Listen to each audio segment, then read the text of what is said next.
This is the plaintiff, Rubystein Nash. She says she and the defendant were high school friends, and the woman turned on her regarding a puppy sale.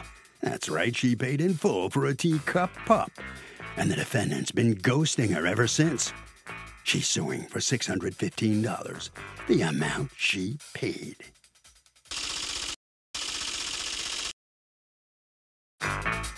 This is the defendant, Maisha Melissa McDowell. She says her accounts have been all hacked because she has no teacup puppies for sale, and the plaintiff was unfortunately scammed by the hacker. She's sorry, but she never sold anything to anybody and isn't responsible to pay the plaintiff for her loss.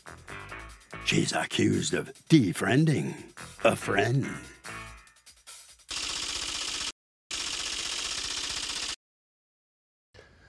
All parties, please raise your right hand. Welcome back to the People's Court. Next case on the docket, the plaintiff says that she paid money to buy a teacup puppy from the defendant and says, I never got the puppy, I want my money back. But the defendant says that her accounts were hacked and an imposter posted fake ads and stole the plaintiff's money. It's the case of Puppy Downer. Thank you, Douglas. You're welcome. All right, Ms. Nash, you are suing your former high school friend, Ms. McDowell, for $615 that you say you paid her for a teacup Yorkie and you never received. Tell me what happened. Well, I've been knowing Miss McDowell since middle school. She used to hang around with some people that we had mutual friends. And I had seen a post because we have mutual friends on Facebook also. And I had seen somebody commented on a post that she had posted with some teacup puppies for sale. And so I messaged her and was like, do you still have the puppies available? And she said yes. And when was the last time you had talked to her? It was like in 2012, I believe. So it was a really long time ago. So when you messaged her, did you reintroduce yourself and say, hey, you remember me, I'm so-and-so, or what? You guys are Facebook friends, so you had looked each other up already? Yeah, because we already knew each other already. Okay, and then someone comments on her site and you're Facebook friends, so you see it and you reach out to her and say, do you still have the puppies, and what happens? What happened was she asked me, she told me yes, and she asked me what gender I wanted. And then I said I wanted a boy, and she told me it'd be $500. And then I was like, okay, that's not bad. And then she went on to tell me how I could pay for it. And there's a lot of people inquiring about them, so I would have to get on it fast or whatnot. And then so I told her I didn't have the whole thing, but I could pay her in payments. And she was like, okay, just give me the deposit, and she'll hold them for me. So I sent the $200. Who did you send the $200 to? To someone she told me, because she said she didn't have a Zelle account, because I told her I could send a Zelle. So she gave me another name. Do you two live in the same city? No, I live in L.A. And she lives where? I believe our family, I know she grew up in Inglewood. I'm not sure where she lives now. Right, but where are the puppies, I'm asking? Like, where are the puppies? How far are the puppies from you? I didn't get to find that out yet. Okay, but did you assume that she was in the area? Yes, I did. Okay, because so we grew up in the area. Yeah, so you could go visit the puppies and see her and pick your puppy or whatever else you're going to do. But instead, you're buying a puppy sight unseen, right? Yes. And you're sending the money to a third party who you don't know. Yes. All right, and so you send $200, and then what happens? And then she messaged me, was saying that somebody had sent her the whole complete amount, and that she had sent it back to them, that she would hold the puppy, because she was already promising me the puppy, so she'll send it back to them. Now, I want to ask you a question. Does that sound logical, that somebody would send her the whole amount without and then she would send the whole amount back? That doesn't sound like something that really happened, right? I figured because we was friends, we knew each other, that she was looking out for me. You haven't talked to her since 2012. So if someone's willing to pay her the whole amount, why would she hold the dog for you when you got $200 on the line? Or somebody didn't pay her the whole amount. It's one or the other. But and who goes around sending money first and asking questions later? Is the puppy available? First I'm going to just pay you, and then you tell me if the puppy's available. Kind of doesn't make sense, right? Then you decide that you really want this puppy, and your nephew really wants this puppy, so you want to go ahead and buy the puppy. So then she tells you, oh, it's hot cakes here. It's going really fast. So she tells you to send more money. Where does she tell you to send the money then? To a different Zelle account. Right. And how much did you send that time? It was another $200 and then $100 to complete the total of $500. And then were the last two payments to the same account? Or yet, was it yet a third place that she had you send money? It was a third place. Third place. None of this is raising any eyebrows in your head. At the time, no. Okay. Well, now when you look back at it, how are you feeling about it? I feel like it obviously is not right. Right, because you don't know any of these people who you're sending money to, do you? Nah, I just knew Maisha. So then what happens? Do you ever pick up a phone and call her and talk to her? No, I did try to reach her through Facebook, but she never answered. Did she ever try to reach you through Facebook? Yeah, but I had missed her call. Now, what happens? Do you get a puppy? No, I never did get the puppy. What happens? She just stops answering you? Yes, exactly. Okay. What are the 3 dates that you paid the money? According to your complaint, on March 2nd, you paid $200. And then I believe it was the next day. Next day, you pay another $200, and then the next day, you pay another. So that's March. Okay. And then what happens? Do you message her and say, where's my puppy? Where can I meet you? Tell me how it breaks down. Yeah, I messaged her and I was like, where's the address? Where can I meet you? Where can I get the dog at? And then she talked to me about a kit, like a whole setup for the dog. Oh, which my was God. $150. Oh, my God. So then she sells you a kit that you could use to welcome the dog to your house. And the kit was how much, darling? $115. And did you pay for that? Yes. So you paid another $115? Yes. And where'd you send that money? To a fourth site? Yeah, somebody's Cash App. Nothing's ringing a bell in your head that this is a little fishy. Nothing. Not at the time, no, honestly. I haven't sold you enough. Now I got a bridge I want to say. What's going on, Ms. McDowell? Well, like she said, we've been friends since junior high. It's unfortunate because I was hacked, and I was hacked last year, and I have no puppies for sale. I do have a dog, but it's definitely not a Yorkie, and I had nothing to do with this. Plaintiff says her one-time friend is now ghosting her and she refuses to listen to reason. But the defendant says you got the wrong person because her accounts were hacked. Let's listen. What evidence do you have that you were hacked? Well, I have messages that I sent to I'm pretty sure she know our friend, Mr. Rose. His name is Jay. I call him Jay. And I told him the day I got hacked that, hey, I need you to go to Facebook and let everybody know my page got hacked. Because as soon as, I got hacked the way she did, but differently. Pretty much the guy reached out to me. It was a friend of mine on my Facebook. And he says, Did you know him? Well, I have like over 4,500 friends. Right. So it's not someone you knew who was not someone I knew. And he said to you what? So he hits me up and he says, "Hey, it's gonna sound just as crazy. A bank, this bank is giving out money because of the COVID thing, blah blah blah." And he sent his ID. He said, "Look, all you gotta do is send me your ID and I can get you approved." And I said, "What do you mean my ID?" So he sent me a picture of his ID and he says, "Just like this." And it matches the profile. The ID matches the profile. So I'm like, So I go to his profile and I see all these testimonials like, "Oh my God, I got my money right now. I just got my money." Oh my, so I'm thinking, okay, so Nothing. These are real people. No sirens, no bells, no whistles, nothing is occurring to you that this is a problem. You sent your ID to this guy? Yes. So you could make some government money, so you could get you some. And why didn't you contact Facebook and get them to take it down? I did. I contacted Facebook 1,000 times. Do you have any Even proof my of that? friends. No, because my page is hacked, so I can't. Well, then how did you contact Facebook? Because I kept one under my page, kept on sending them the new page. Okay, under a new page. So then that's not why you can't show me proof. Show me the proof that you contacted Facebook on your new page to tell them that the old thing was hacked.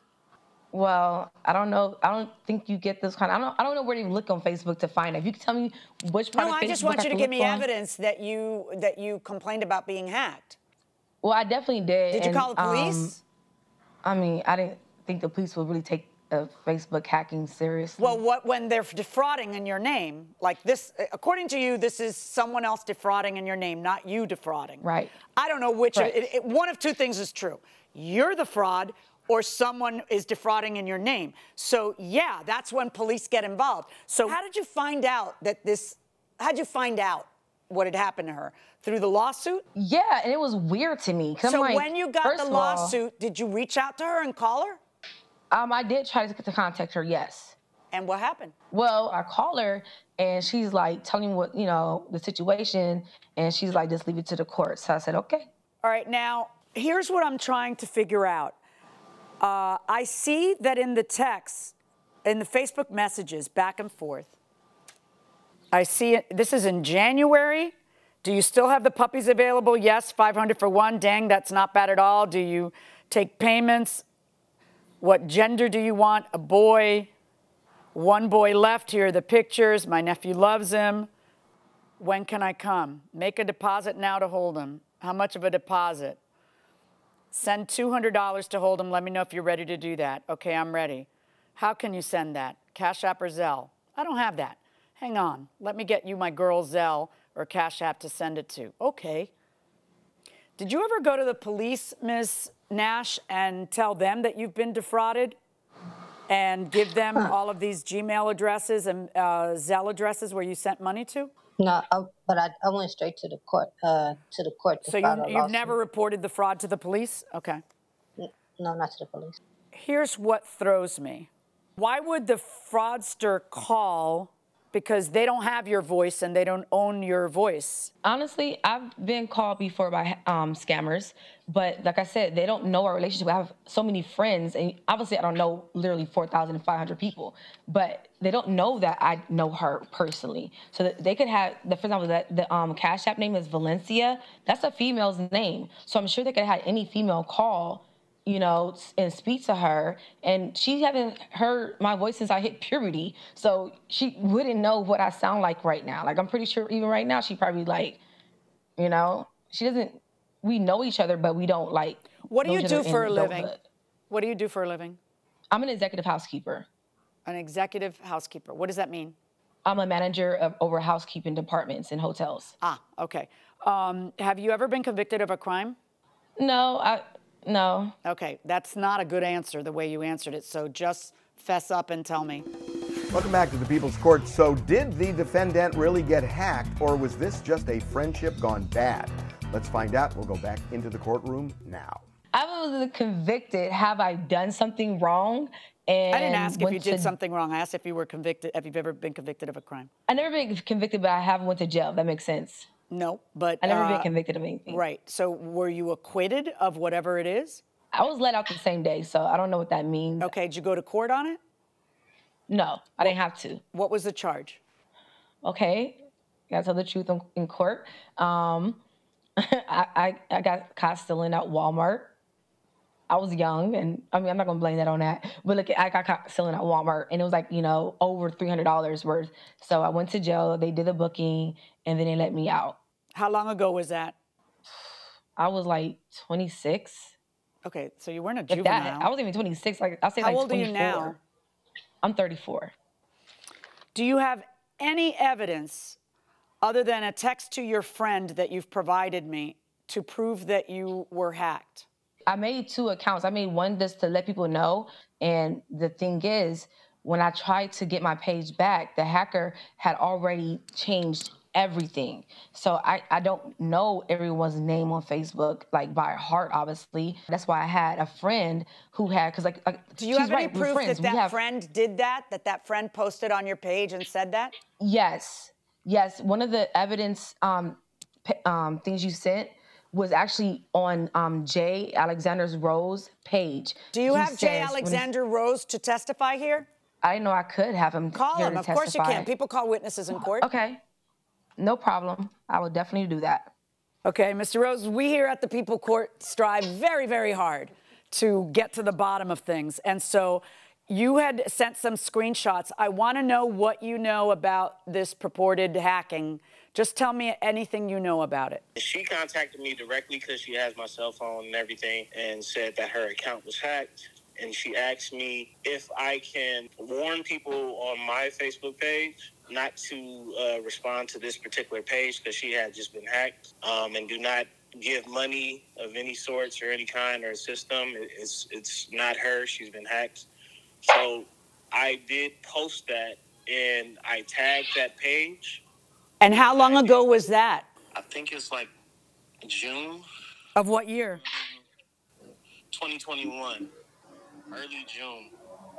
Okay, yeah, June 5th. 2021. Yes, ma'am. All right. And this happened to you, Ms. Nash, in March of 2022, correct? Yes, ma'am. Okay. So you posted on, this is a legitimate post that you posted on your Facebook page telling everyone that Maisha just told me her Brent Maisha page got hacked, correct, Mr. Rose? Yes, ma'am, that's correct. And did you ever confirm and call her and say, hey, did you ask me for $30? And she says no? I contacted her directly through her cell phone. I spoke with her, and she said that was not her. All right. Thank you. I appreciate it. It's my pleasure. Pleasure's all mine. Take care. Bye-bye, Mr. Rose. I need to. Thank you. Okay, so I have a witness who tells me that 6, 7, 8 months before the puppy sale, she had told him she got hacked on that account. And I have a post that he posts on his account on June 5th, and he says, yeah, this is legit. She did talk to me, and she asked me to post it so people wouldn't, because obviously this person was up to no good.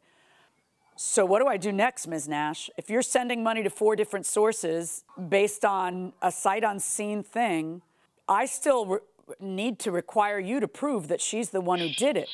And how does this not just blow you right out of the water, this witness and this post? Because it sounds like it's someone else. She's a little unprepared for court today, but she's got this, and this is pretty good.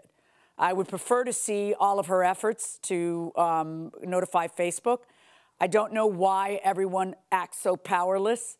You have the power to stop the fraud that's going on in your name, Ms. McDowell, and you should make some effort to stop the fraud. Now you know, because we're in court and you're being sued over this, so I would suggest you get a police report, right? Right. Right. Do it, right? Because look at you. You got dragged into court. I brought out your shoplifting on national television. There's some cost to you. It's not just cost to other people. It's cost to you and in your name. So you should not be lazy, and you should pick up the phone, and you should get a police report from the police, and you should show them all this, right? Then at least you can defend yourself with a police report the next time somebody comes at you, right? Right. Right. But Ms. Nash, I got to tell you, this is one of the most foolish things I've ever seen anybody do. To turn around and start sending money after money after money to 3 or 4 completely different Zelle or Cash App sites. Why would you do that? How does this not ring bells in your head that something is not legit? And why, if you think she's living in California, why aren't you saying, well, let me go check out the puppies, instead of just sending money to someone you haven't seen since 2012 and to different sources? I mean, how do you know she's not a thief? In other words, you have not only do you not know you're dealing with her, how do you know she's not a thief? The best evidence you have is that somebody on Maisha, from that Facebook account, Maisha was calling, and she's actually right. They don't know that you know the voice or not, and you never, ever, ever once talk to someone who you're paying all that money to. It's nuts. But I have enough of a doubt in my mind where I'm not going to make her pay you the $615, and I'm ruling in favor of the defendant. Because you as the plaintiff have the burden of proof. Next time, you need to be a little wiser about sending a little money here to this strange site, a little money there to that one, and then, wait, I got something else I can sell you. I mean, these are all really big red flags, Ms. Nash. I'm sorry that this happened to you. It's okay. Thank you. And I apologize, too. I wish that didn't happen to you, Ruby. So, after some lengthy examination, the judge finds for the defendant. The plaintiff cannot pin this on the defendant and make her pay her $615. Ms. Nash, I can't help but wonder, after listening to everything that's gone on in this case, if you don't feel kind of silly right now about what you did. It's a lesson learned. Well, look, I guess there's not much more to get out of you. You made a big, bad mistake. You've sued someone who was totally innocent, apparently, and you don't get the money from her, so I'm sorry. Ms. McDowell, let me ask you, the judge gave you a little bit of a lecture about getting a police report or doing something to have some evidence that, you know, you're not guilty in this situation. Do you think you're going to do that? I'm definitely going to get a police report because I don't want to be dragged into court back and forth over something that I'm not doing. Yeah, lesson learned for me as well. All right. Well, that'll bring this case to a close. Pretty interesting, to say the least. A mystery. Harvey, what are you thinking? Okay, Doug. So, look, this is a case that should be more relatable maybe than it even seems. Because when you make a contract with somebody, the person you make the contract with is responsible for acting in accord with the agreement. And if they violate that agreement, then you can sue them and they'll have to pay.